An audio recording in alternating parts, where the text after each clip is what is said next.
a millionaire cruelly abandoned his beloved. 25 years later, he froze upon seeing her with a young man identical to him at an airport. He approached.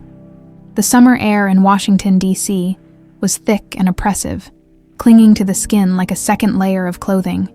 Union Station was alive with activity, people bustling to catch trains, dragging luggage across the marble floors, and exchanging quick goodbyes before rushing off amid the chaos. Emily Carter stood still, her world crumbling around her. She clutched a battered suitcase with trembling hands, her knuckles turning white against the worn leather handle. Her brown eyes, usually so full of warmth and hope, brimmed with tears that threatened to spill at any moment. Across from her stood Michael Johnson, the man she had loved so deeply, now a stranger in a tailored suit. "I can't do this," Michael said, his voice low but unyielding. Emily stared at him, her breath catching in her throat. "You can't do this. What are you saying, Michael? This is your child." He flinched as if the word child were a slap, but quickly composed himself. His gaze darted to the floor, avoiding the raw emotion in Emily's eyes. "Emily, you don't understand. My family, my future. I can't let this ruin everything I've worked for. My internship in London is set. My father's connections are finally paying off.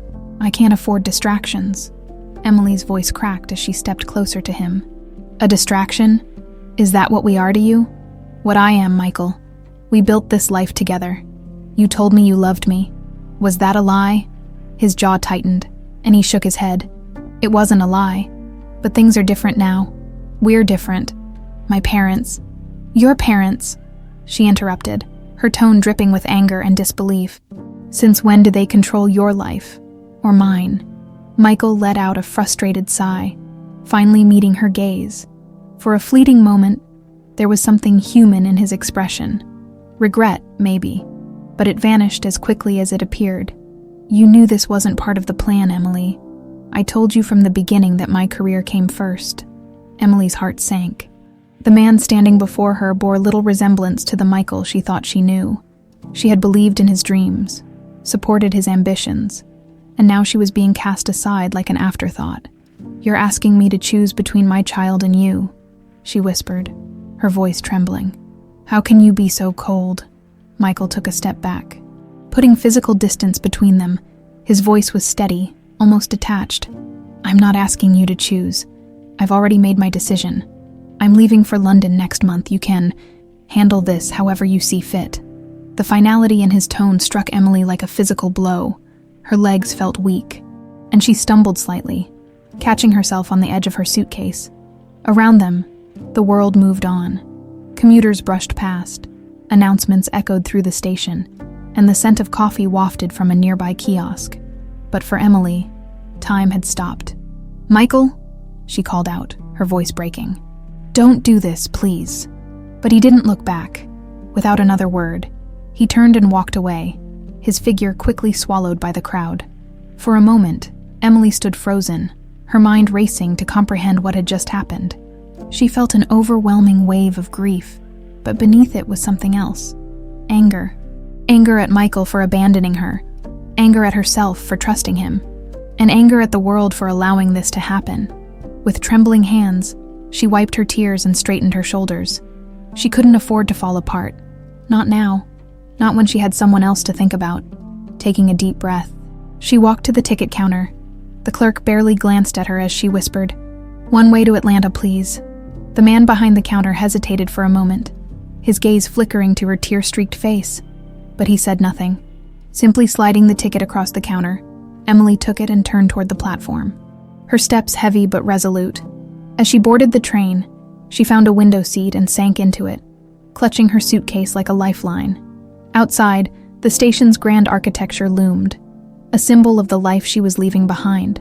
The train jerked to life, and slowly, the city she had called home began to fade into the distance. Emily stared out the window, her reflection faint against the backdrop of passing scenery. She rested a hand on her stomach, a gesture both protective and determined. "We'll be okay," she whispered, more to herself than to the life growing inside her. "I'll make sure of it." The hum of the train filled the silence, a rhythmic reminder that she was moving forward, away from the betrayal, away from Michael, and toward an uncertain future. For the first time in hours, a small flicker of hope ignited within her. She didn't know what awaited her in Atlanta, but she knew she couldn't stay in D.C., surrounded by the ghosts of what could have been. "This isn't the end," she murmured, her voice steady now. "It's just the beginning." As the train sped through the countryside, Emily allowed herself a moment to close her eyes. She didn't have a plan yet, but she had resolve, and sometimes that was enough to start over. The train ride to Atlanta felt both endless and fleeting. Emily Carter sat by the window, watching the scenery blur past, her mind a whirlwind of emotions. The rhythmic clatter of the train wheels offered a strange comfort, a steady beat beneath the chaos of her thoughts. She had no idea what awaited her in Atlanta, only that it was far enough from Washington, D.C., to leave the pain behind, or at least try. When the train finally pulled into the station, the late afternoon sun bathed Atlanta in a golden glow. Emily stepped onto the platform, clutching her suitcase tightly. Around her, life bustled in a way that was both familiar and foreign. Families reuniting, couples holding hands, and street performers playing upbeat tunes. For a moment, she felt like an outsider looking in, disconnected from the vibrant energy of the city. Her first challenge was finding a place to stay, with limited savings and no immediate job prospects. Emily couldn't afford anything fancy. She found a modest boarding house on the edge of the city, run by a kind older woman named Mrs. Hensley. The house was small but clean, with creaky wooden floors and the faint smell of lavender lingering in the air. "You're a brave young woman, coming here all on your own," Mrs. Hensley remarked as she handed Emily a key. Her southern drawl was warm and soothing, a stark contrast to the cold indifference Emily had faced recently. "Thank you," Emily replied, her voice soft but steady. She didn't feel brave, but she appreciated the kindness. It was a small comfort in a world that had felt overwhelmingly cruel, settling into her room. Emily allowed herself a rare moment of vulnerability. She sat on the edge of the bed, her hands resting on her still flat stomach, and let the tears flow freely. The weight of her situation pressed down on her, but she knew she couldn't wallow in despair for long.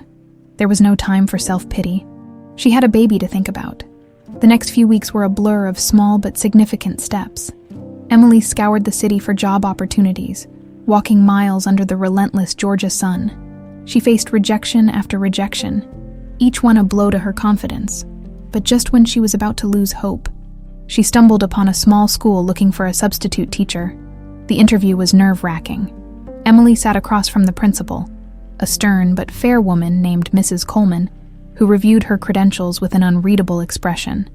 Emily had always loved teaching and had completed her degree before her life took its unexpected turn. Still, she worried her lack of experience would count against her. "You're overqualified for this position," Mrs. Coleman said, finally breaking the silence. "Why are you applying for a substitute role?" Emily hesitated, unsure how much to reveal. "I'm new to the city and trying to establish myself. I thought this would be a good way to start." Mrs. Coleman studied her for a moment longer before nodding. "You seem determined. I'll give you a chance." Emily left the school that day with a renewed sense of purpose. It wasn't much, but it was a start. Over the next few months, she threw herself into her work. Taking every opportunity to prove herself, she quickly became a favorite among the students, her kindness and patience earning their trust. Teaching gave her a sense of stability and pride, a reminder that she was capable of building something meaningful on her own. As her pregnancy progressed, Emily faced new challenges. The mornings were often rough, with waves of nausea that left her drained before the day had even begun. She tried to hide her condition at first, fearing judgment or pity, but it became impossible as her belly grew. To her surprise, the staff and students at the school were supportive.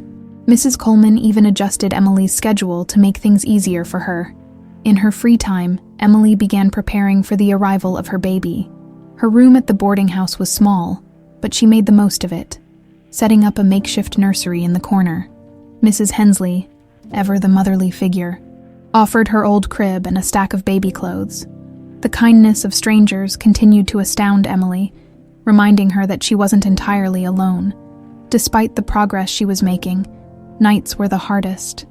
Lying awake in the quiet darkness, Emily often found herself thinking about Michael. She hated how his memory lingered. an unwelcome ghost in her new life. She wondered if he ever thought about her, or the child he had so easily dismissed. But those thoughts only fueled her determination to prove she didn't need him.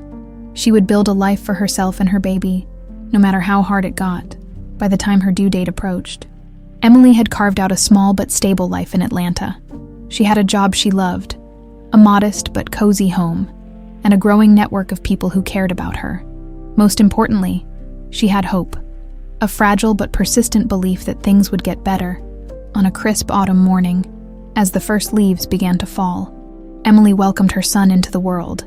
She named him Ethan, a name that meant strong and enduring. Holding him for the first time, she felt a surge of love so powerful it brought tears to her eyes. "You're my everything now," she whispered, cradling him close.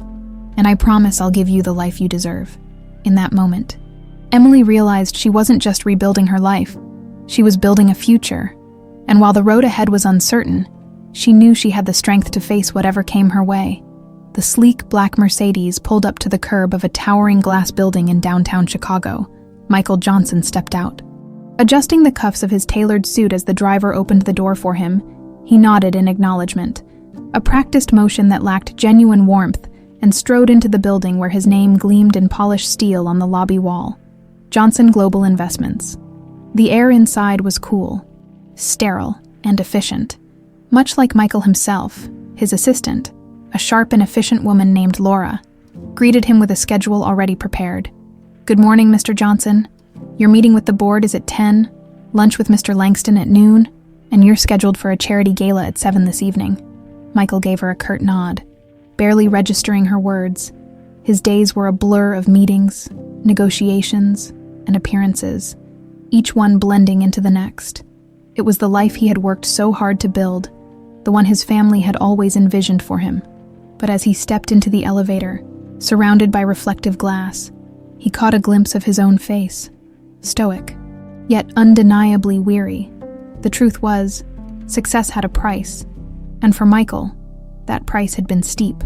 In his early years, Michael had thrown himself into his career with relentless determination. He had climbed the corporate ladder faster than anyone expected, earning accolades and amassing wealth that most could only dream of. But somewhere along the way, the victories began to feel hollow. The more he achieved, the less it seemed to matter. He didn't allow himself to dwell on the reasons why, at least not often.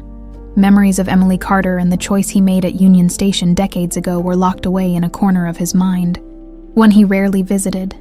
And yet, there were moments, quiet, unguarded moments, when the past would resurface. Late at night, in the silence of his penthouse apartment, Michael would pour himself a glass of scotch and stare out at the glittering skyline. The city below was alive with energy, but all he felt was emptiness. He had no one to share his successes with, no family to come home to. While his colleagues spoke proudly of their children or their spouses, Michael remained tight-lipped, deflecting questions about his personal life. "You're married to your work," one of his partners had joked once, clapping him on the back.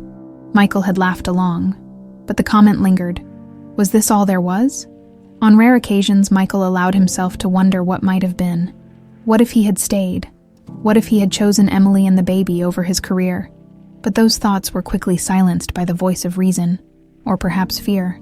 "You did what you had to do," he told himself. "You made the right choice for your future." And yet, the ache remained. One particularly restless evening, Michael found himself digging through an old box of photos he had kept tucked away in his closet. Most of the pictures were from his college days, carefree moments with friends, graduation celebrations, and his early days in New York.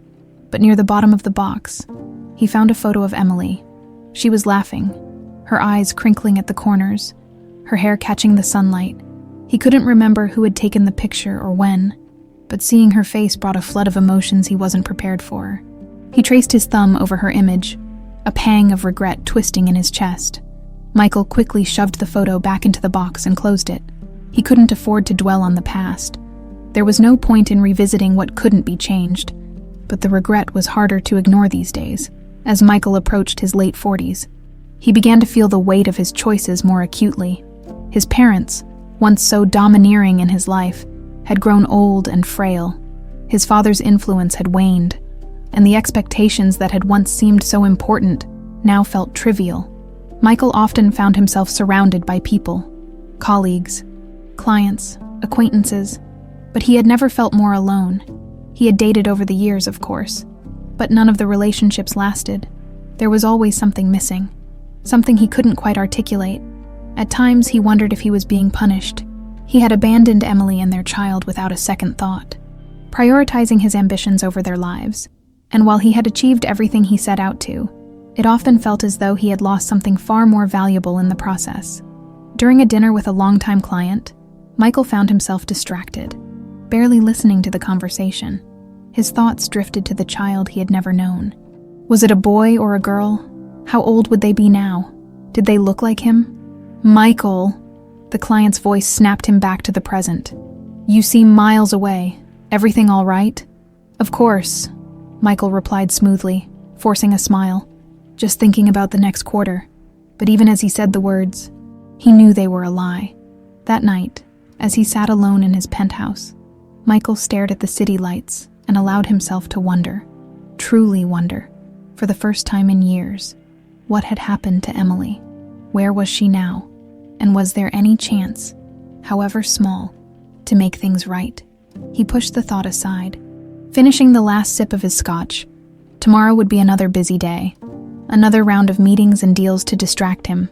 But for the first time, the distractions weren't enough to quiet the voice in his head that whispered, "You made a mistake." The Atlanta sun filtered through the classroom windows, casting warm streaks of light across the desks. Ethan Carter stood at the front of the room, his voice steady and confident as he presented his latest project to a captivated audience of peers and professors. At 25 years old, Ethan exuded a quiet charisma that drew people in without effort. His dark hair fell slightly over his forehead, and his hazel eyes, so much like his mother's, sparkled with determination. And that's why improving urban education systems isn't just a challenge, it's a responsibility, Ethan concluded, his tone firm but passionate. A ripple of applause filled the room as he stepped back. His professor nodding in approval, Emily Carter sat in the audience, her hands clasped tightly in her lap. Her heart swelled with pride as she watched her son command the room. He had grown into a man she could scarcely believe she had raised on her own. Every long night, every sacrifice, every tear shed in silence had led to this moment. Ethan was her greatest achievement. After the presentation, Ethan approached her with his signature grin, the one that never failed to lift her spirits. "What did you think, Mom? I think you just convinced half the room to run for school board," Emily teased, pulling him into a hug. "You were incredible," he chuckled, his arms wrapping around her briefly before stepping back. "Well, I had a pretty great teacher growing up," Emily laughed softly, shaking her head. "You've always been the teacher, Ethan. I just gave you a head start." Their bond was unshakable, forged through years of shared struggles and triumphs. Ethan had never known his father, and Emily had been careful to keep it that way. From a young age, she told him that his father had passed away before he was born, a lie she justified as a way to protect him from the pain of rejection. It wasn't easy, carrying that burden alone, but Emily believed it was the best choice for both of them. Ethan had grown up with a strong sense of purpose, instilled by Emily's relentless determination to provide him with the life he deserved. She had taught him to value hard work, kindness, and integrity, qualities that shone through in everything he did. Now, as a graduate student pursuing a degree in public policy, Ethan was on the cusp of making a real difference in the world.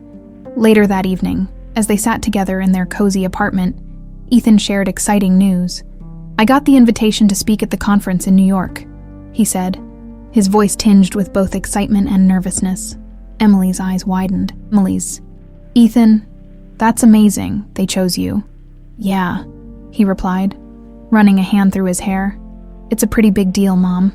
Some of the top minds in education reform will be there." She reached across the table to squeeze his hand. "You've earned this, Ethan. They're lucky to have you."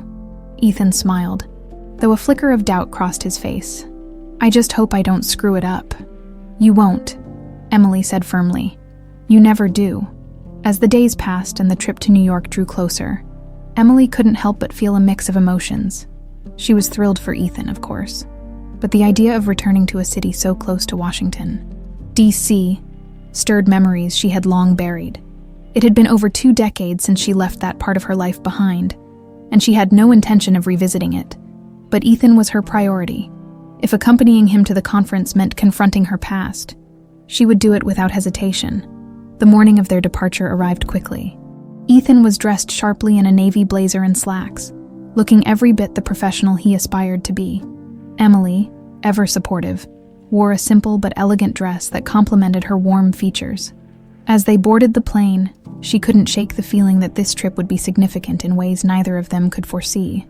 The flight was uneventful, filled with polite conversation and Ethan's last-minute review of his presentation. Emily watched him with a mixture of awe and gratitude, marveling at the man he had become. She often wondered if his father would have been proud of him, despite everything. She hoped he would. When they landed in New York, the city greeted them with its usual chaos: honking taxis, hurried pedestrians, and towering skyscrapers that seemed to touch the clouds. Ethan was eager to explore, but Emily suggested they settle in at the hotel first. They had a few days before the conference, and she wanted him to be well rested for his big moment. That evening, as they dined at a small Italian restaurant near their hotel, Ethan shared more of his thoughts about the future. "You know, Mom, sometimes I think about where I get it from. This drive to make things better. I mean, I know it's you, but I don't know. I feel like there's something more." Emily's heart skipped a beat. She forced a smile and shrugged. "You've always had a strong sense of purpose, Ethan. That's just who you are." He nodded, seemingly satisfied with her answer, but the weight of her secret pressed heavily on her. For years, she had convinced herself that shielding Ethan from the truth about his father was the right choice. But now, as she looked at the man he had become, she couldn't help but wonder if he deserved to know the whole story. Pushing those thoughts aside, Emily focused on the moment. This trip was about Ethan and his achievements, not her past. Whatever challenges lay ahead, she would face them as she always had, with strength and unwavering love for her son. The terminal at John F. Kennedy International Airport buzzed with the familiar chaos of travelers rushing to catch flights, suitcases rolling across the polished floors, and announcements echoing over the intercom. Ethan Carter moved through the crowd with ease, his carry-on slung over his shoulder, and a confident stride that seemed to part the sea of hurried passengers. Emily followed close behind, her steps a little slower as she took in the energy of the city around her. "Gate 32, Ethan said, glancing back at her with a grin. "We've got plenty of time. You okay?" "I'm fine," Emily replied, adjusting her scarf. "Just soaking it all in. It's been a while since I've traveled anywhere this busy." Ethan chuckled. "Well, you're in New York now. Everything's busy." The city's energy seemed to mirror Ethan's enthusiasm for the trip. The conference was just a day away, and Emily could tell he was eager to make his mark. As they reached their gate, Ethan excused himself to grab a coffee, leaving Emily to find a seat near the large windows overlooking the runway. She settled into a chair and gazed out at the planes taking off, her mind wandering to the years that had brought her to this moment. Watching Ethan navigate life with such confidence and determination filled her with pride, but it also stirred memories she preferred to keep buried, memories of another airport, another man, and a life she had left behind, unbeknownst to her. Across the terminal, Michael Johnson stood frozen in place. He had just arrived at Gate 34, heading to a business meeting in London, when his eyes fell on a figure that made his breath catch. Emily. She was older now, her features more refined but unmistakably familiar. She sat by the window, her posture calm, her gaze distant, and then he saw him. The young man walking back toward her carried himself with an air of confidence that Michael couldn't ignore. There was something hauntingly familiar about him, the way he moved, the sharpness in his features. It was like staring into a mirror from decades past. Michael's heart pounded in his chest as the realization hit him like a freight train. That was his son. It had to be. The shock rooted him to the spot, and for a moment, he felt the weight of every decision he had made crashing down around him. The years of denial, the carefully constructed walls of his life, all crumbled in an instant, driven by something he couldn't quite name: guilt, curiosity, desperation. Michael took a hesitant step forward. He moved closer, weaving through the crowd until he was standing just a few feet away. His presence went unnoticed by Emily, who was now chatting casually with Ethan. Michael cleared his throat, his voice barely audible over the noise of the terminal. Emily. The sound of her name made her freeze. Slowly, she turned, her expression shifting from casual curiosity to something far more complex. Her eyes widened in disbelief as she took him in, his face older, lined with age and stress, but still unmistakably Michael. "Michael," she said, her voice flat, almost emotionless. "What are you doing here?" I'm on my way to London," he stammered, his usual composure nowhere to be found. I didn't know you'd be here." Ethan, sensing the tension, glanced between them. "Mom, who's this?" Emily's jaw tightened as she turned to her son. "Ethan, this is Michael Johnson. He's an old acquaintance." Michael flinched at the word acquaintance, but he couldn't bring himself to correct her. Ethan extended a hand politely, though his confusion was evident. "Nice to meet you, Mr. Johnson." Michael shook his hand, the contact sending a jolt of emotion through him. "It's nice to meet you too." For a moment, the three of them stood in an awkward silence, the bustling airport fading into the background. Emily's mind raced as she tried to process the situation.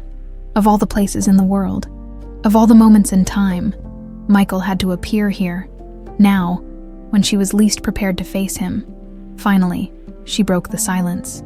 "Can we talk somewhere private?" Michael nodded quickly. "Of course." Ethan frowned. "What's going on, Mom?" Emily placed a hand on his arm, her voice steady but firm. "Just give us a few minutes, Ethan, please." Reluctantly, Ethan agreed, watching as his mother and this stranger, who seemed far too interested in him for comfort, walked away. They found an empty corner of the terminal, away from the crowd, and turned to face each other. "You've got some nerve." "Michael," Emily said, her voice low and sharp. "After all these years, you just show up like this." "I didn't plan this, Emily," he replied, his tone defensive but tinged with regret. "I didn't even know you'd be here." "That much is obvious," she shot back. "But now that you're here, what do you want?" Michael hesitated, the weight of his guilt pressing down on him. "I saw you and him, Emily. Is he—" "Yes," she interrupted, her eyes blazing. "He's your son, but you don't get to act surprised, Michael. You made your choice a long time ago." Her words cut through him like a knife. "I know I did," he said softly. "And I've regretted it every day since." Emily's anger faltered for a moment, replaced by a flicker of something else.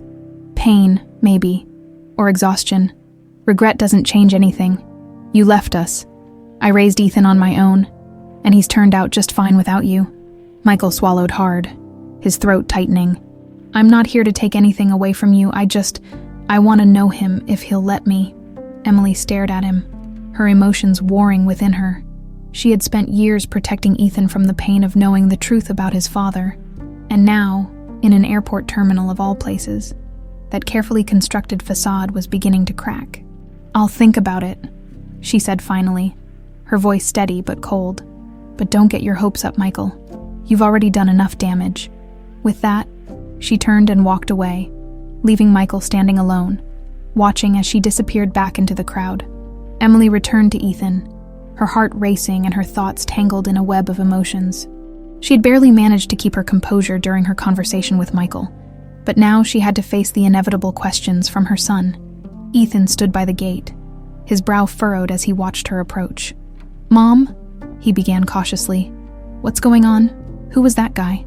Emily hesitated, feeling the weight of years of secrecy pressing down on her. She had spent Ethan's entire life shielding him from the truth about his father.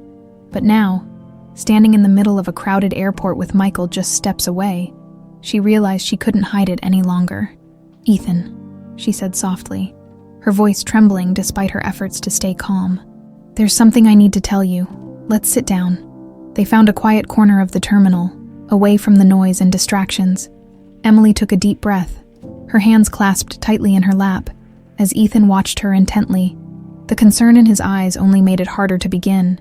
"The man you just met," she said finally, her voice barely above a whisper, "is Michael Johnson. He's your father." Ethan blinked, the words hanging in the air like an unspoken challenge. For a moment, he said nothing, as if his mind was struggling to process what he had just heard. "My father," he repeated, his tone laced with disbelief. I thought he'd died before I was born. Emily winced, the guilt she had carried for years rising to the surface. I told you that because I thought it was the best way to protect you. The truth is, Michael and I were together a long time ago, but when I told him I was pregnant with you, he walked away. Ethan's expression shifted, a mixture of shock and anger flashing across his face. He walked away, just like that. Emily nodded, tears brimming in her eyes. Yes, he was young, scared, and under a lot of pressure from his family, but that doesn't excuse what he did. I didn't want you to grow up feeling like you weren't enough, so I decided it was better to let you believe he wasn't around anymore. Ethan leaned back in his chair, running a hand through his hair as he processed the revelation. So, all this time, he's been out there, living his life, while you raised me on your own. Yes, Emily said, her voice breaking, and I don't regret a single moment of it. You've been my entire world, Ethan. But I understand if you feel angry or confused. I never wanted to hurt you. Ethan exhaled sharply, his mind racing. He had grown up idolizing his mother, watching her work tirelessly to provide for him and instill the values that had shaped his life. To learn now that his father had willingly abandoned them felt like a betrayal, not just by Michael, but by the story he had always believed about his own life. I need some time to think, he said finally, his tone more measured, but still strained. This is a lot to take in. Emily nodded, understanding completely. Of course, take all the time you need. Just know that I'm here if you want to talk. As they sat in silence, Michael lingered nearby, watching from a distance. He had resisted the urge to follow them, respecting Emily's obvious desire to handle the situation privately, but the guilt and longing he felt were almost unbearable. Seeing Ethan, his son, up close for the first time, had stirred something deep within him, something he hadn't felt in years. Eventually, Ethan rose from his seat. I need to stretch my legs, he said, his voice distant. I'll be back in a bit. Emily watched him walk away, her heart aching with a mixture of fear and hope. She wanted desperately to believe that this revelation wouldn't change their bond, but she couldn't ignore the uncertainty that now loomed between them. As Ethan wandered through the terminal, he found himself gravitating toward the man who had just turned his world upside down. Michael was standing by the windows, staring out at the planes on the runway. For a moment, Ethan considered turning back, but curiosity, and a growing need for answers, propelled him forward. Mr. Johnson, he said, his voice startlingly steady. Michael turned, his face lighting up with equal parts surprise and apprehension. Ethan. There was an awkward pause as they sized each other up. Ethan's sharp gaze mirrored Michael's own, and the resemblance was impossible to ignore. So, Ethan began, crossing his arms. You're my father. Michael swallowed hard, his throat dry. Yes, I am. Ethan tilted his head, his tone cool but not hostile. Why now after all these years? Why show up out of nowhere? Michael hesitated, searching for the right words. I didn't plan this, Ethan. I didn't even know you existed until today. But the moment I saw you, I knew, and I can't explain it, but I had to talk to you. Ethan studied him, his expression unreadable. You didn't know I existed? Michael shook his head, guilt washing over him. Your mother told me she was pregnant, but I was a coward. I told myself I couldn't handle it, that I wasn't ready to be a father, so I left. And it's the biggest regret of my life. Ethan's jaw tightened, but he didn't interrupt. Michael took a deep breath and continued. I don't expect you to forgive me, he said, his voice thick with emotion. I don't even know if I deserve the chance to get to know you, but I'd like to try, if you'll let me. Ethan remained silent for a moment, his thoughts swirling. Finally, he spoke, his tone firm but measured. I don't know what I want yet, but if my mom is okay with it, I guess we'll see. Michael nodded, relief flickering across his face. Thank you, Ethan. That's more than I deserve. As Ethan walked away, his mind was a storm of emotions. He wasn't ready to make sense of it all, but one thing was certain. His life would never be the same again. The hotel room was unusually quiet. Emily sat at the small desk by the window, staring out at the glittering city lights of New York. Ethan was in the adjoining room, silent since their conversation earlier at the airport. She hadn't pressed him for more, knowing he needed time to process, but the weight of what had transpired pressed heavily on her. She traced her fingers along the edge of the desk, her mind replaying the encounter with Michael.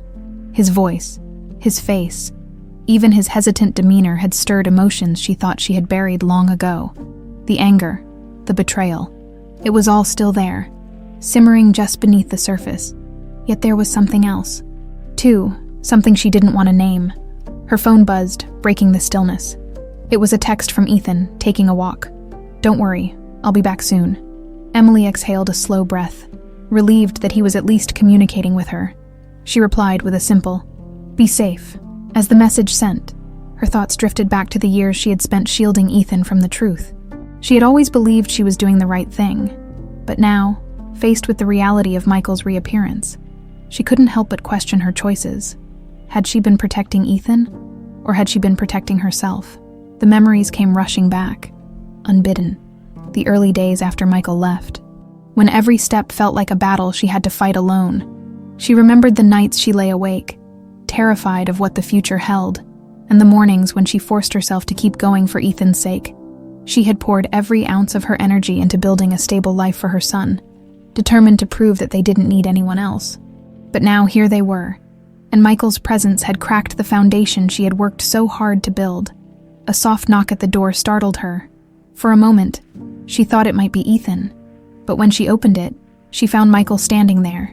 His posture was hesitant, his expression a mixture of guilt and hope. "Emily," he said quietly, "can I come in?" She hesitated, every instinct screaming to slam the door in his face, but something in his eyes stopped her, against her better judgment. She stepped aside and allowed him to enter. Michael glanced around the room, his hands stuffed awkwardly into his pockets. "I don't want to bother you," he began, his voice careful, "but I needed to talk to you. Alone." Emily crossed her arms, leaning against the desk. "What could you possibly have to say that you didn't already say years ago?" He winced at her words but nodded as if he had expected them. "I deserve that. I know I do, but Emily, seeing you and Ethan, it brought back everything I tried to bury. I made a terrible mistake back then, and I've regretted it every day since." Her eyes narrowed, her voice sharp. "You regretted it. That's convenient. Meanwhile, I was raising a child on my own, working 3 jobs just to make sure he had what he needed. Don't talk to me about regret, Michael. I'm not trying to excuse what I did," he said quickly, his tone desperate. "I know I hurt you. I know I abandoned you both, and I don't expect you to forgive me, but I want to make things right, even if it's too late for us." Emily's chest tightened at his words. Part of her wanted to lash out, to throw every ounce of pain and anger she felt back at him. But another part of her, a quieter, more vulnerable part, wanted to believe he was sincere. "Making things right," she echoed, her voice softer now. "How exactly do you plan to do that?" Michael took a deep breath, his shoulders sagging under the weight of his guilt. "I don't know yet, but I want to start by being there for Ethan, if he'll let me." Emily looked away, her gaze drifting to the city lights beyond the window. "Ethan's not a little boy anymore, Michael. He's a man, and he's done just fine without you. I can see that," Michael said earnestly. "He's incredible, Emily, and that's because of you. You raised him to be strong, smart, and kind. I don't want to take credit for any of that. I want to know him, to be a part of his life, if there's still room for me." His words hung in the air, heavy with sincerity. Emily turned back to him, her expression guarded. "This isn't about what you want, Michael. It's about what's best for Ethan, and I'm not sure letting you back into his life is what's best." Michael nodded slowly, his gaze dropping to the floor. "I understand, and I'll respect whatever decision you and Ethan make, but please, Emily, give me a chance to prove I've changed." Emily studied him for a long moment, searching for any trace of the selfish, arrogant man she had known all those years ago. What she saw instead was a man who seemed genuinely broken, remorseful, and desperate to make amends. Finally, she spoke, her voice steady but laced with warning. "If you hurt him again, Michael, if you so much as make him doubt his worth, I won't hesitate to cut you out of our lives for good. Do you understand me?" "I do," he said without hesitation. "Thank you, Emily. You don't know how much this means to me." As he turned to leave, Emily's gaze lingered on his retreating figure. She wanted to believe he was sincere, but the scars of the past were not so easily healed. Only time would tell if Michael's promises were worth anything. She closed the door behind him and leaned against it, her heart heavy with doubt and a flicker of something she hadn't felt in years. Hope. The morning sunlight streamed through the large windows of the conference venue, casting a warm glow over the bustling preparations. Ethan adjusted his tie for what felt like the 100th time, his nerves battling with the excitement bubbling inside him. Today was his moment, a chance to stand before a room full of influential minds and share his vision for change. Emily watched him from across the room, her heart swelling with pride. Despite the turbulence of the past days, she focused on Ethan's accomplishments and his unwavering determination. This was his time, and she wouldn't let anything overshadow it. Michael entered the venue discreetly, his presence barely noticeable among the crowd of attendees. He had spent the previous night replaying his conversation with Emily, her warnings echoing in his mind. He knew he had been given a fragile opportunity, and he was determined not to squander it. From his spot near the back, Michael watched Ethan take the stage. The young man's poise, confidence, and passion were magnetic, commanding the room with ease. As Ethan spoke about educational equity and the power of grassroots initiatives, Michael felt a pang of both pride and regret. This was his son, brilliant, driven, and everything he could have hoped for, and yet, he had no hand in shaping him. When Ethan finished his presentation, the audience erupted into applause. Emily joined in, her smile radiant as Ethan stepped down from the podium as he made his way toward her. She enveloped him in a warm hug. "You were amazing," she said, her voice thick with emotion. "I couldn't be prouder. Thanks." "Mom?" Ethan replied, his grin wide. "I think it went pretty well." Before they could continue their conversation, Michael approached cautiously, his hands tucked into his pockets. "That was incredible, Ethan. Truly, you've got a gift." Ethan's smile faltered, and he glanced at his mother before turning back to Michael. "Thanks," he said simply, his tone polite but distant. Michael hesitated, unsure how to bridge the gap between them.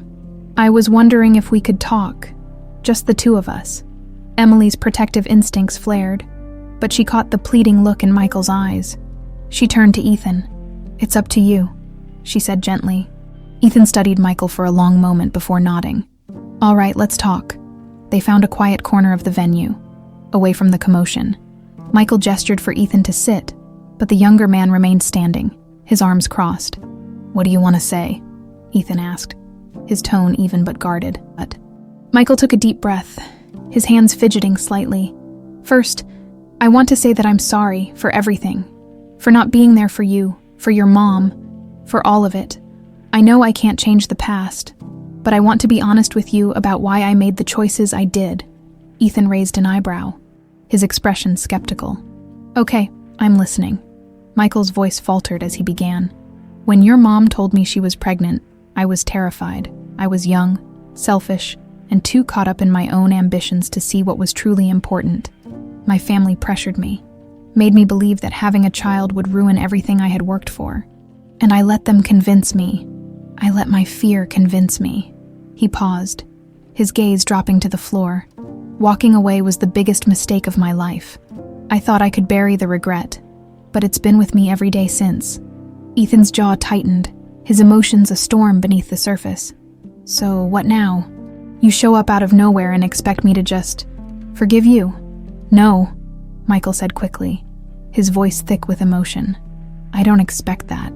I just want a chance to get to know you, to be a part of your life. If you'll let me, and if you can't, I'll understand. But I need you to know that I'm here, and I'm not going anywhere this time." Ethan stared at him, the silence stretching between them.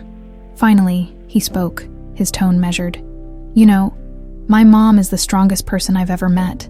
She gave up everything to make sure I had a good life. She didn't need you, and neither did I. But now you're here, and I don't know what to do with that." Michael's shoulders sagged slightly, but he nodded. "I don't deserve your trust, Ethan, but I'm willing to earn it, however long it takes." Ethan considered his words carefully, his mind racing. Part of him wanted to walk away, to protect himself and his mother from further pain. But another part, a quieter, more curious part. Wanted to see where this might lead. "All right," he said finally, his tone cautious. "I'm not making any promises, but we can start with this. Talking."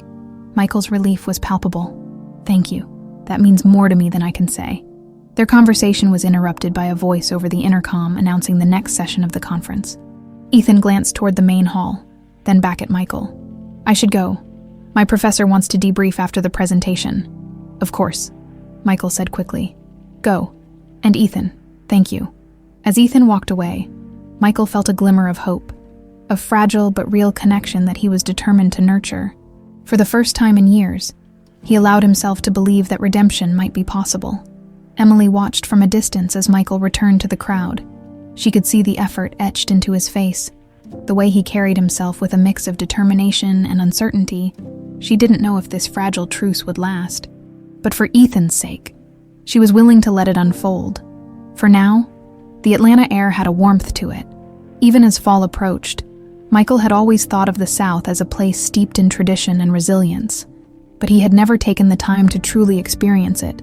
Now, standing outside the school where Emily worked, he felt like a trespasser in a world he barely understood, a world she had built without him. The building was modest but inviting, with vibrant murals painted by the students lining its brick walls. Children's laughter echoed from the playground nearby, a lively reminder of the life and energy Emily had surrounded herself with for years. Michael adjusted his tie, a habit born of boardroom settings, but it felt out of place here. He took a deep breath and stepped inside. Emily greeted him in the school's small office, her expression carefully neutral. She had reluctantly agreed to let him visit after his earnest pleas to understand more about her life and the sacrifices she had made. "This is where I've spent the last 20 years, she said, gesturing to the halls filled with student artwork and bulletin boards bursting with colorful announcements. "This is what matters to me." Michael nodded, his eyes scanning the surroundings. "It's different from what I imagined." "And what did you imagine?" Emily asked. Crossing her arms, Michael hesitated, sensing the challenge in her tone. "I don't know. I guess I didn't think about it enough. That's part of the problem, isn't it?" Emily's gaze softened slightly but remained guarded. "Come on, let me show you around." They walked the halls together, passing classrooms filled with the hum of learning. Michael noted the way teachers greeted Emily warmly, their respect for her evident in their smiles and casual conversations. It was clear she was more than just a teacher here. She was a cornerstone of this community. In one classroom, a group of children worked diligently on a project. Emily stopped by the door, her presence immediately drawing their attention. "Ms. Carter!" one of the students called out, beaming. Emily stepped inside, kneeling to the child's level. "Hi, Marcus. What are you working on?" "We're making posters for the school fair," Marcus said proudly, holding up a piece of paper covered in bright, uneven letters. Emily laughed softly, her voice full of encouragement. "That looks amazing. I can't wait to see it at the fair." Michael watched from the doorway, his chest tightening. This was a side of Emily he had never truly known. Patient, nurturing, and deeply connected to the people around her. He realized just how much he had missed, not only in her life, but in the life he could have had with Ethan. When they returned to her office, Emily closed the door behind them, her expression unreadable. "So, what do you think?" "I think," Michael began slowly, "that you've built something incredible here. Something I can't even begin to take credit for." Emily sat behind her desk, her fingers lacing together. "I didn't build it for you to take credit, Michael. I built it because I had to, because Ethan deserved better than the life we had in Washington." Michael nodded, his gaze steady. "I know, and I'll never be able to repay you for everything you've done for him, for both of you. But I want to support you now, in whatever way I can." Emily raised an eyebrow, skepticism flashing in her eyes. "Support me? What does that even mean, Michael? You think you can just write a check and make everything okay?"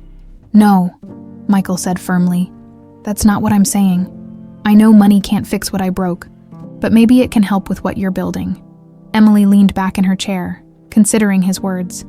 "This school doesn't need handouts, Michael. It needs people who care, people who are willing to show up and put in the work." "Then let me help," Michael said, his voice earnest. "Tell me what you need. Volunteers, supplies. I'll do whatever it takes. Emily studied him for a long moment, her defenses wavering. She had spent so many years resenting Michael, carrying the weight of his absence like a shield. But now, seeing the sincerity in his eyes, she wondered if letting him contribute might be a step toward healing, not just for him, but for herself and Ethan as well. I'll think about it, she said finally, her tone measured. But don't expect me to make this easy for you. You've got a lot to prove. I understand, Michael replied, and I'm willing to do whatever it takes. Their conversation was interrupted by the sound of the final school bell. Moments later, students flooded the halls, their chatter and laughter filling the air. Emily rose from her chair, her focus shifting back to her work as Michael followed her toward the exit. He couldn't help but feel a sense of admiration for the world she had created. It wasn't flashy or glamorous, but it was real, built on hard work and love. And for the first time, he saw a glimpse of the woman she had become, a woman far stronger than the one he had left behind. Before he left, Michael turned to Emily. Thank you for letting me see this. It means more than you know. Emily gave him a small, guarded smile. Just don't mess it up, Michael, for Ethan's sake. As he walked to his car, Michael felt a renewed sense of purpose. He had a long way to go, but this visit had shown him what was possible if he was willing to put in the effort. And for the first time in years, he felt like he was heading in the right direction. The tension in the Carter household was palpable. It had been a few days since Michael's visit to Emily's school, and although he hadn't overstepped any boundaries, his reappearance had stirred emotions in both Emily and Ethan that neither were entirely ready to confront. Ethan sat at the small dining table, scrolling through his laptop as he reviewed notes from the conference. His mind, however, kept drifting back to Michael. Every interaction with him felt like a puzzle, one that Ethan wasn't sure he wanted to solve. There was an undeniable curiosity about the man who had contributed to his existence, yet remained absent for so long. Emily moved about the kitchen, preparing dinner with the kind of efficiency that came from years of balancing work and motherhood. She glanced at Ethan occasionally, sensing his distracted state. Finally, unable to hold back any longer, she set the wooden spoon down with a soft thud. Ethan, she said. Her voice careful but firm. We need to talk. Ethan looked up, his expression wary. About what? About Michael, she replied, crossing her arms. How are you feeling about all of this? He hesitated, his gaze dropping to the table. I don't know, it's complicated. Emily sighed, sitting down across from him. I know it is. Believe me, I understand better than anyone, but I need to know where your head is at. I need to know if you're okay. Ethan closed his laptop and leaned back in his chair, running a hand through his hair. I'm fine, Mom. It's just weird. You know, I spent my whole life thinking he was dead. And now here he is, trying to be a part of my life. Emily's chest tightened. She had worked so hard to shield Ethan from the pain of Michael's abandonment, and now she wondered if that had been a mistake.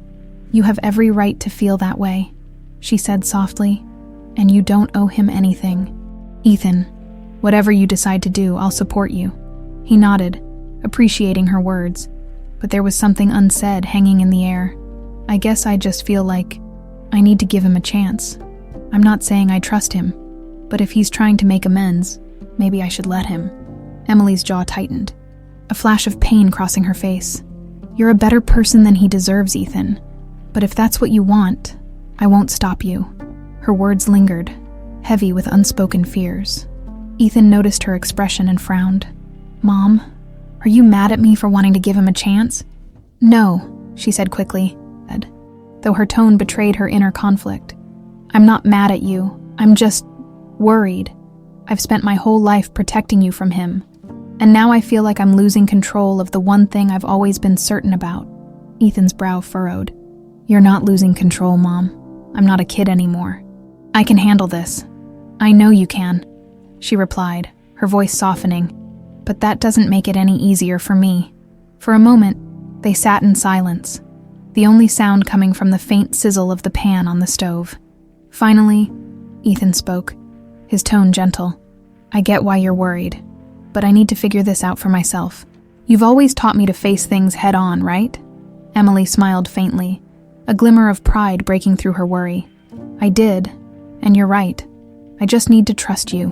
He reached across the table, taking her hand. "You can, always."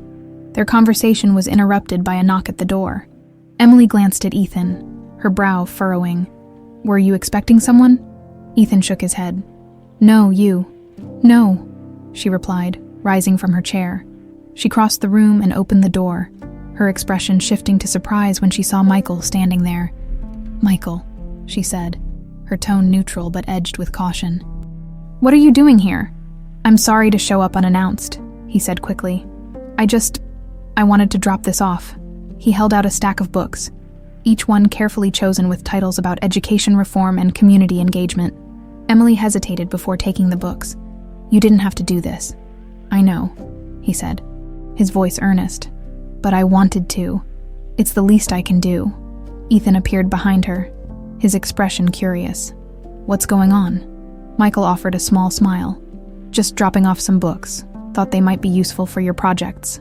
Ethan glanced at the titles and nodded. "Thanks. That's thoughtful." Michael shifted awkwardly, sensing the tension in the room. "I'll let you both get back to your evening. I just wanted to stop by." Before Emily could respond, Ethan spoke up. "Wait, why don't you stay for dinner?" Emily's eyes widened, her surprise mirrored by Michael. "Ethan," she began, but he interrupted her gently. "It's fine, Mom. I want to talk to him more." Michael hesitated, glancing at Emily for approval. She exhaled slowly, her jaw tightening, but eventually she stepped aside. "All right, but don't expect this to be easy, Michael." "I wouldn't dream of it," he replied. Stepping inside, as the three of them sat down to dinner, the atmosphere was tense but not hostile. Michael listened more than he spoke, carefully navigating the delicate dynamics between them. Emily remained guarded, but Ethan's curiosity led to cautious conversation. It wasn't perfect, but it was a start. By the end of the evening, as Michael thanked them and left, Emily turned to Ethan with a mixture of resignation and hope. "I hope you know what you're doing." Ethan smiled faintly. "Me too, Mom. Me too." The following week passed in a blur of tentative progress and lingering tension. Ethan and Michael had begun meeting sporadically for coffee. Their conversations cautious but increasingly open. Michael listened intently as Ethan shared his passions and dreams, careful not to overstep. For Ethan, it was strange to speak so candidly with a man he barely knew, but something about Michael's demeanor made him feel safe. Emily, meanwhile, observed their growing bond with a mixture of apprehension and reluctant acceptance. She couldn't deny the sincerity in Michael's efforts, but a part of her still bristled at the idea of him stepping into their lives after so much time. She had spent years guarding Ethan's heart, and the thought of him being hurt now was almost too much to bear. One crisp afternoon, Michael invited Ethan to his hotel room under the pretense of reviewing some materials related to Ethan's education advocacy. Ethan arrived, his laptop in hand, and his mind preoccupied with his latest project. Michael greeted him with a warm but subdued smile, motioning for him to sit. "I appreciate you coming," Michael said, his tone unusually somber. "I wanted to talk to you about something important." Ethan raised an eyebrow, sensing the gravity of Michael's words. "What's going on?" Michael hesitated, the weight of the conversation ahead pressing down on him. He took a deep breath, his hands clasped tightly in his lap. "Ethan, there's something I need to tell you, and I want to be honest with you about why I've been trying so hard to reconnect." Ethan's posture stiffened slightly, his instincts bracing for impact. "Okay, I'm listening." Michael's gaze dropped to the floor before meeting Ethan's eyes again. "I've been diagnosed with a rare form of lymphoma. The doctors caught it late, and the prognosis isn't good." The words hung in the air like a thunderclap, and for a moment, Ethan couldn't speak. He stared at Michael, his mind scrambling to process the revelation. "You're sick," he finally managed. His voice barely above a whisper. Michael nodded. "I've started treatment, but the odds aren't in my favor. That's why I came looking for you and your mom. I didn't want to leave this world without at least trying to make amends." Ethan leaned back in his chair, his emotions a swirling mix of anger, sadness, and confusion. "So what? You're dying, and now you want us to forgive you? Is that it?" "No," Michael said quickly, his voice thick with emotion. "I'm not asking for forgiveness. I know I don't deserve it. I just wanted you to know the truth. and I wanted to use whatever time I have left to do something meaningful. For you. For your mom. For the people you care about. Ethan's jaw tightened, his hands clenching into fists. You think showing up now after all these years makes up for what you did? Do you have any idea what it was like growing up without a father? Watching my mom work herself to the bone just to make ends meet? Michael's face crumpled, the pain in Ethan's words cutting deep. I can't undo the past, Ethan. If I could, I would, but I can't. All I can do is try to be here now, for as long as I have left. Ethan stood abruptly, his chair scraping against the floor. He paced the room, his mind racing. This is just a lot to process, he said finally, his voice strained. I don't even know how to feel about this. Michael nodded, his shoulders slumping. I understand, and I don't expect you to have all the answers right now. I just needed you to know. Ethan stopped pacing, his back to Michael as he stared out the window. The city below buzzed with life, oblivious to the storm raging inside him. After a long silence, he turned back to Michael, his expression unreadable. I need some time to think about this, he said, his tone flat. Of course, Michael replied, his voice soft. Take all the time you need. Ethan left the room shortly after, his thoughts a chaotic whirlwind. He had spent his whole life imagining what it might be like to meet his father, to confront the man who had abandoned him and his mother, but he had never imagined this, a man seeking redemption in the shadow of his own mortality. When Ethan returned home that evening, Emily immediately sensed that something was wrong. He walked through the door silently, his movements heavy with unspoken emotion. She approached him cautiously, her maternal instincts on high alert. Ethan, she said gently. What happened? He hesitated, his gaze dropping to the floor. Michael told me he's sick lymphoma, he said. It's bad. Emily's breath caught, her chest tightening. For a moment, she didn't know what to say. The anger and resentment she had harbored for Michael for so many years clashed with the faint pang of sympathy his condition stirred. I'm sorry, she said finally, her voice quiet but sincere. That must have been hard to hear. Ethan nodded, his hands stuffed into his pockets. Yeah, it was. They sat together in the living room, the silence between them both comforting and heavy. Finally, Ethan spoke again, his voice filled with uncertainty. I don't know what to do, Mom. Part of me wants to walk away and let him deal with the consequences of his choices. But another part of me feels guilty, like I'd be abandoning him, just like he abandoned us. Emily reached for his hand, her touch warm and steady. Whatever you decide, Ethan, it has to be what feels right for you. Not for him, not for me, just you. Ethan nodded, her words settling over him like a fragile layer of clarity. He didn't have all the answers yet, but for now, he took comfort in the knowledge that his mother was by his side. The autumn air was crisp as Ethan sat on a park bench, staring out at the lake. Leaves of amber and gold floated gently to the ground, and the distant sounds of children playing blended with the soft rustle of the trees. It was a serene backdrop, but his thoughts were anything but calm. The revelation of Michael's illness had left him reeling. He hadn't spoken to his father since their conversation at the hotel, nor had he fully processed what it meant. Michael's absence had shaped Ethan's life in ways he was only now beginning to grasp, and the idea of building a relationship with him felt both daunting and necessary. Ethan pulled out his phone and stared at Michael's number, his thumb hovering over the call button. After a moment of hesitation, he pressed it. The phone rang twice before Michael's voice answered, tentative but hopeful. Ethan. Hey, Ethan said, his tone measured. Are you free to meet? Michael's pause was brief but telling. Of course, where? Ethan glanced around the park. There's a coffee shop near the lake. I'll text you the address. I'll be there, Michael replied, his voice steady despite the undertone of urgency. An hour later, they sat across from each other in the quiet cafe. The atmosphere was warm, with the hum of soft conversation and the scent of freshly brewed coffee filling the air. Ethan stirred his drink absent-mindedly, his gaze fixed on the swirling foam. Michael broke the silence. Thank you for meeting me. I wasn't sure if I'd hear from you again. Ethan looked up, his expression unreadable. I needed time to think about everything. Michael nodded, his hands wrapped around his coffee cup as though it were a lifeline. I understand, and I want you to know that whatever you decide, I'll respect it. Ethan leaned back in his chair, studying Michael. You said you wanted to make things right. What does that look like to you? Michael exhaled slowly, choosing his words carefully. It means being here for you in whatever way you'll allow. It means supporting you, not just with words, but with actions. I can't change the past.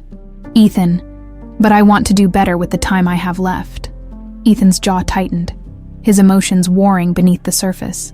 It's hard to trust you, he admitted. I've spent my whole life without you, and now you're asking me to let you in, knowing there's a chance you won't even be here long enough to make it matter. Michael flinched at the bluntness of Ethan's words, but didn't shy away from them. You're right. I can't promise how much time I have, but I can promise that I'll use whatever time I do have to prove that I'm here for you, for both you and your mom. Ethan was silent for a moment, his gaze dropping to his coffee. I don't know if I'm ready to forgive you, but I don't want to spend the rest of my life wondering what could have been if I hadn't tried. Michael's relief was palpable. That's all I'm asking for, Ethan. A chance. They spent the next hour talking, not about the past, but about the present.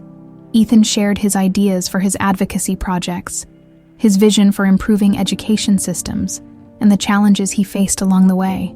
Michael listened intently, asking thoughtful questions, and offering insights from his years in business. It wasn't a perfect conversation, but it was a start. Later that evening, Ethan returned home and found Emily in the living room, grading papers. She looked up as he entered, her expression a mix of curiosity and concern. How did it go? She asked. It was okay, Ethan replied, sinking into the chair across from her. We talked, he listened, it felt different. Emily set her pen down, leaning forward slightly. Different how? Like he actually cares, Ethan said, his tone cautious. I don't know, Mom. Maybe he really is trying. Emily studied him, her eyes searching for any sign of distress. And how do you feel about that? Ethan hesitated. Conflicted? I still don't trust him completely, but I also don't want to shut him out. Not if he's serious about making an effort. Emily nodded slowly, her expression softening. I can understand that, just be careful, Ethan. I don't want to see you get hurt. I know, he said, offering her a faint smile. Thanks, Mom. Over the next few weeks, Michael became a more consistent presence in their lives. He attended one of Ethan's presentations at the university, offering quiet encouragement and thoughtful feedback afterward. He also began volunteering at Emily's school, helping with administrative tasks, and even assisting in organizing a fundraiser for classroom supplies. For Emily, seeing Michael integrate into her world was surreal. There were moments when she caught glimpses of the man she had once loved, the charm, the intelligence, the ability to connect with people. But those moments were tempered by the scars of the past, and she remained cautious, her guard firmly in place. One evening, as they cleaned up after a school event, Michael approached Emily with a tentative smile. Thank you for letting me help with this. It felt good to be a part of something meaningful. Emily glanced at him, her expression unreadable. You've done well. The kids appreciate it. Michael hesitated, his voice softening. What about you? Do you appreciate it? Emily met his gaze, the weight of their history reflected in her eyes. I appreciate the effort, Michael, but trust takes time, and we're not there yet. Michael nodded, accepting her words without argument. I understand, I'll keep trying. As he walked away, Emily watched him go, a flicker of something indefinable stirring within her. She didn't know if Michael's efforts would ultimately lead to redemption, but for the first time, she allowed herself to believe that change, however small, might be possible. Ethan sat at his desk late into the night, surrounded by papers and the soft glow of his laptop screen. His latest project, a proposal for a pilot program to support underfunded schools, was consuming his thoughts. Every statistic, every case study, and every argument he crafted felt deeply personal. It wasn't just about education reform anymore. It was about making a difference in the lives of kids who might otherwise be forgotten. As he worked, a notification popped up on his phone. It was a text from Michael. I've been thinking about your project. I'd love to talk more about how I can support you. Let me know if you're free. Ethan hesitated. The past weeks had been a whirlwind of cautious conversations and tentative steps toward rebuilding a connection with his father. Despite his initial doubts, he He couldn't deny that Michael's presence had started to feel less intrusive and more genuine. Slowly but surely, a fragile bond was forming. He typed a quick response. "How about lunch tomorrow? Noon at Café Montrose." Michael's reply came almost immediately. "I'll be there, looking forward to it." The next day, Ethan arrived at the cafe to find Michael already seated, a folder of documents spread out in front of him. He greeted Ethan with a warm smile, gesturing to the chair across from him. "I've been reading up on education policy," Michael said, tapping the folder. "You've inspired me to learn more about the challenges these schools are facing." Ethan raised an eyebrow, impressed despite himself. "You've been doing homework," Michael chuckled. "Something like that. I figure if I'm going to support your work, I should at least understand what I'm talking about." Ethan leaned back in his chair, studying Michael. "What do you mean by support?" Michael's expression grew serious. "I want to help fund your pilot program. I've already spoken to some contacts who could help with logistics, and I'm willing to provide the initial investment to get it off the ground." Ethan blinked, caught off guard. "You'd do that, just like that?" Michael nodded. "Absolutely. I believe in what you're doing, Ethan. And more than that, I believe in you." For a moment, Ethan didn't know how to respond. He had spent so much of his life wondering what it would feel like to have his father's support. And now that it was being offered, it felt almost surreal. "I don't know what to say," Ethan admitted. This could change everything." Michael smiled softly. "Then let's make it happen." As their conversation continued, Ethan found himself opening up more than he had anticipated. He shared his frustrations about the systemic barriers in education, the resistance he faced from certain policymakers, and his fears about whether his work would truly make a difference. Michael listened intently, offering thoughtful insights and encouragement. "You're doing something incredible," Michael said. "And no matter how tough it gets, don't lose sight of why you started. The impact you're making is real, Ethan, even if it takes time to see the results." Ethan nodded, his chest swelling with a mixture of pride and gratitude. For the first time, he felt a sense of partnership with Michael, not as a father and son, but as two people working toward a common goal. Later that evening, Ethan shared the news with Emily. She was sitting on the couch, grading papers, when he walked in and dropped his bag on the floor. "Mom," he began, his voice tinged with excitement. "Michael wants to help fund the pilot program." Emily looked up, her expression cautious. "He does." "Yeah," Ethan said, sitting beside her. "He's serious about it. He's already talked to some of his contacts, and he's willing to cover the initial costs." Emily's brow furrowed slightly. "And how do you feel about that?" Ethan hesitated, searching for the right words. "I feel conflicted. On one hand, I'm grateful. This program means everything to me, and his support could make it a reality. But on the other hand, I don't want to rely on him too much. I'm still trying to figure out where he fits in my life." Emily nodded slowly, her gaze thoughtful. "It's a big step, Ethan, and I know how much this program means to you. Just make sure you're doing it for the right reasons, not because you feel obligated to accept his help." "I know," Ethan said, "and I promise I'm being careful, but it feels good to have his support, like maybe he's trying to make up for lost time." Emily's heart ached at his words. She could see how much Ethan wanted to believe in Michael.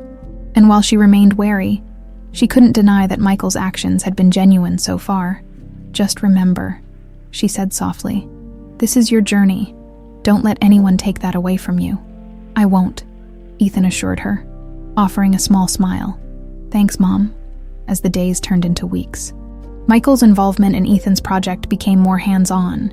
He attended planning meetings, connected Ethan with influential figures in the business world, and even accompanied him to a school site visit. The two of them began to develop a rhythm, their interactions growing more natural with each passing day. For Ethan, the experience was transformative.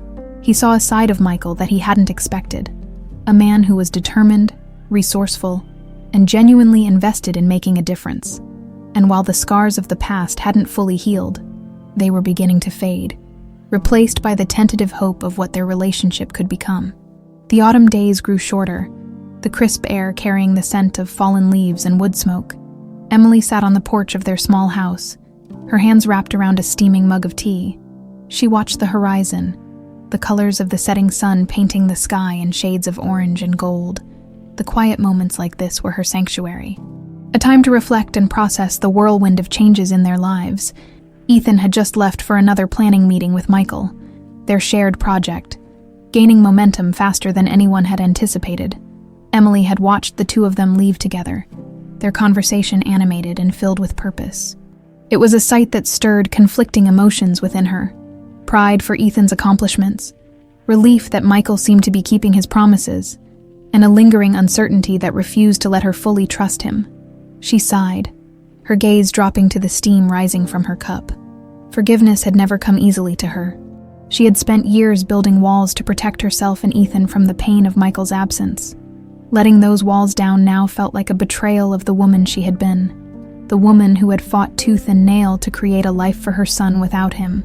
But there was something else, a quiet voice inside her, growing louder with each passing day, that whispered about the weight of carrying resentment. It wasn't just Michael who had suffered under the burden of his mistakes. She had too. The anger, the hurt, the bitterness. They had been her constant companions for so long that she hadn't realized how heavy they were. The sound of a car pulling into the driveway broke her reverie. Emily looked up to see Michael stepping out, his expression hesitant but determined. He approached the porch slowly, as if testing her reaction. "Evening, Emily," he said, his tone careful. "Michael," she replied, her voice neutral. "What brings you here?" He gestured toward the chair next to her. "Do you mind if I sit?" She hesitated, then nodded. "Go ahead." Michael settled into the chair, his hands resting on his knees. For a moment they sat in silence, the only sound the rustling of leaves in the breeze. "I wanted to talk to you," Michael began finally, his voice quiet. "About us. About everything."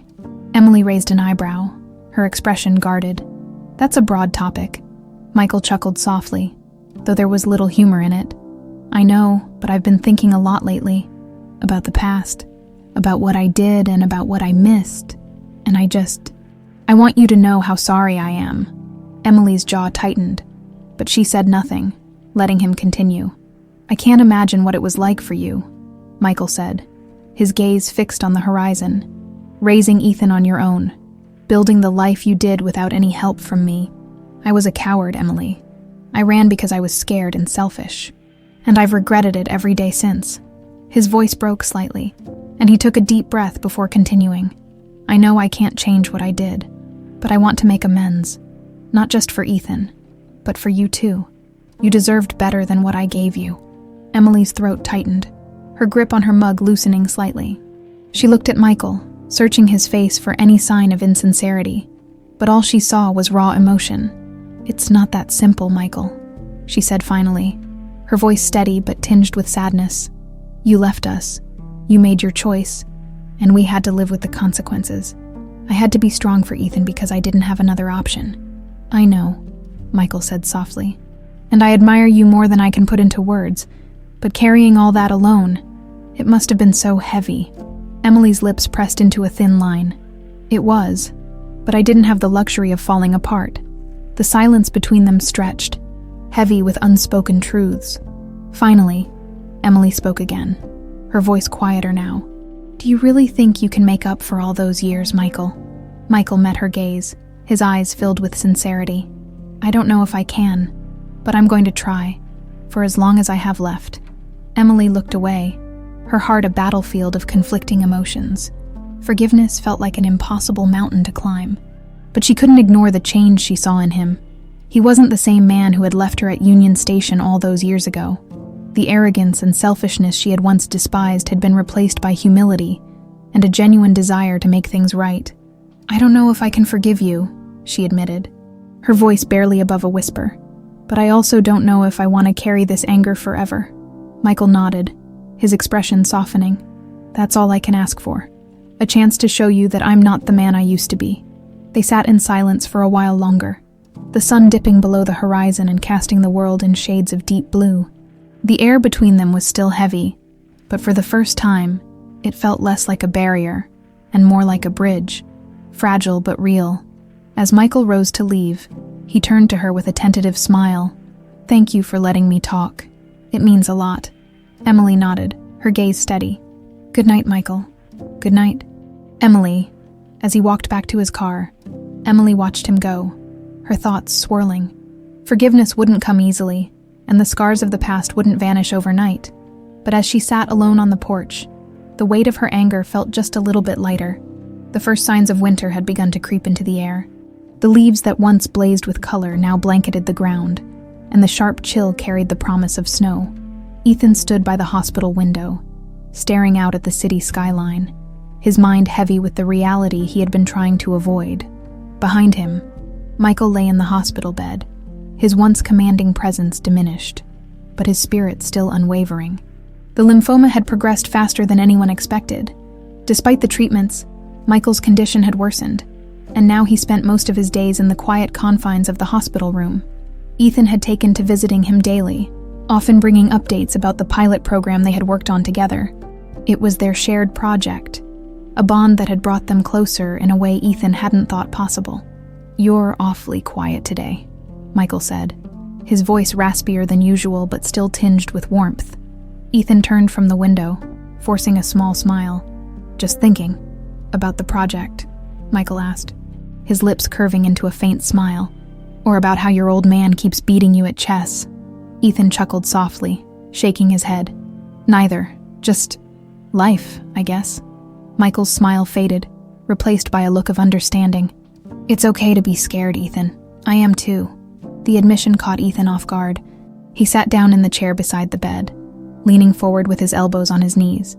"How do you do it?" he asked quietly. "Face all of this with so much grace." Michael took a moment before answering, his gaze distant. "Because I finally have something worth fighting for. And because I know, no matter what happens, I've made peace with the choices I can't undo. Being here with you, seeing the man you've become, that's more than I deserve. But it's enough." Ethan's throat tightened, the weight of his emotions threatening to overwhelm him. "You didn't have to fight alone, you know," he said, his voice thick. "I would have been there. Mom would have been there." "I know," Michael said softly, "and that's my biggest regret. I didn't give you the chance to be there for me because I was too proud to admit I needed anyone. But you're stronger than I ever was, Ethan. Don't make the same mistake." They sat in silence for a while, the quiet hum of the machines filling the room. Ethan's mind swirled with memories, both old and new, of the father he was just beginning to know. Later that evening, Emily arrived. She stepped into the room with her usual quiet grace, carrying a small bouquet of winter flowers. Her eyes met Ethan's briefly before shifting to Michael, and for a moment, the tension between them seemed to dissipate. "Michael," she said, setting the flowers on the bedside table. "How are you feeling?" Michael managed a faint smile. "Better now that you're here." Emily's lips quirked into a small smile, though her eyes betrayed the emotion she worked so hard to contain. She pulled up a chair beside Ethan, her presence a steadying force in the room. The three of them spent the evening reminiscing about Ethan's childhood, about Emily's work at the school, and even about Michael's early days in business.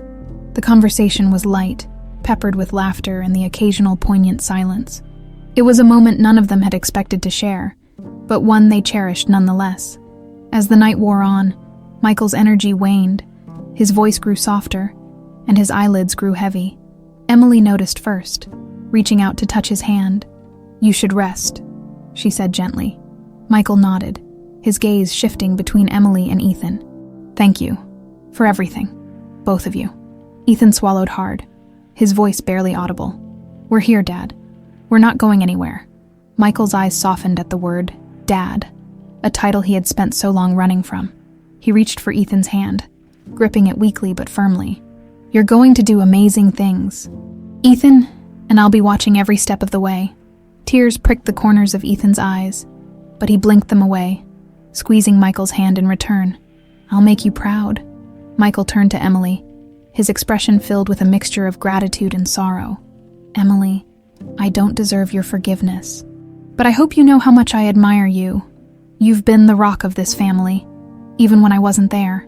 Emily's composure faltered for a moment, and she nodded, her voice steady but filled with emotion. "You've made your peace, Michael. That's what matters now." Michael closed his eyes, a look of contentment settling over his face. "I love you both," he murmured, his voice barely a whisper. "Thank you for giving me this chance." The room fell into a profound silence, the kind that carries both sorrow and gratitude. Ethan and Emily sat by his side, their hands resting on his, as Michael drifted into a peaceful sleep. When the morning came, Michael was gone. Ethan and Emily sat in the quiet stillness of the room, their grief heavy but not unbearable. There was a sense of closure, a bittersweet peace that came from knowing Michael had found redemption in his final days.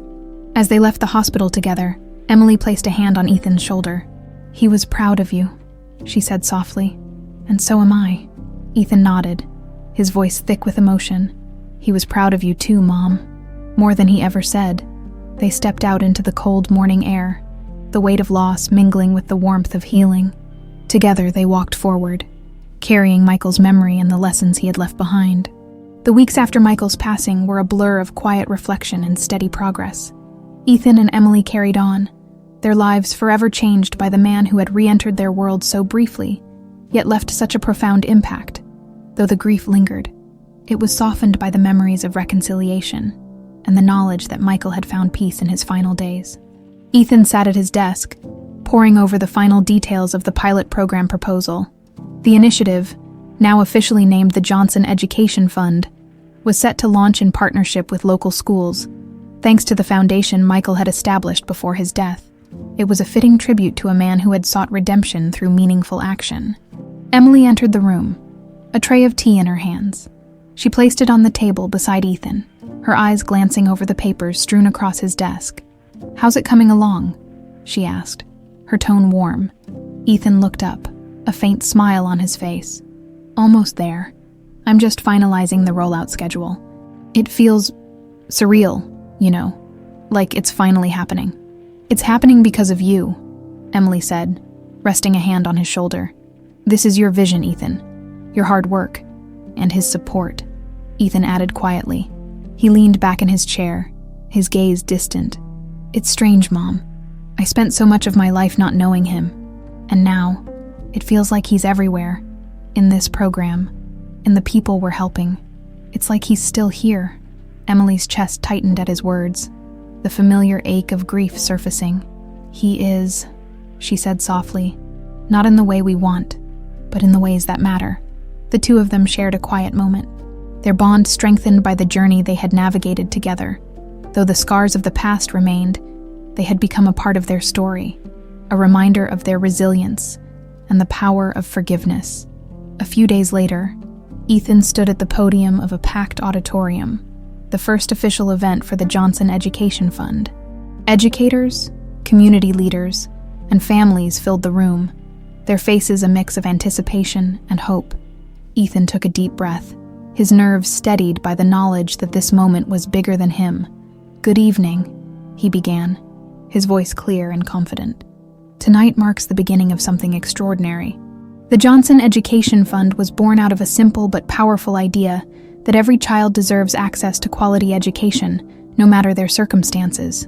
He paused, his gaze sweeping over the audience. "This fund is named for my father, Michael Johnson, a man whose life taught me that it's never too late to make a difference. He believed in this mission, and his support made it possible for us to be here today.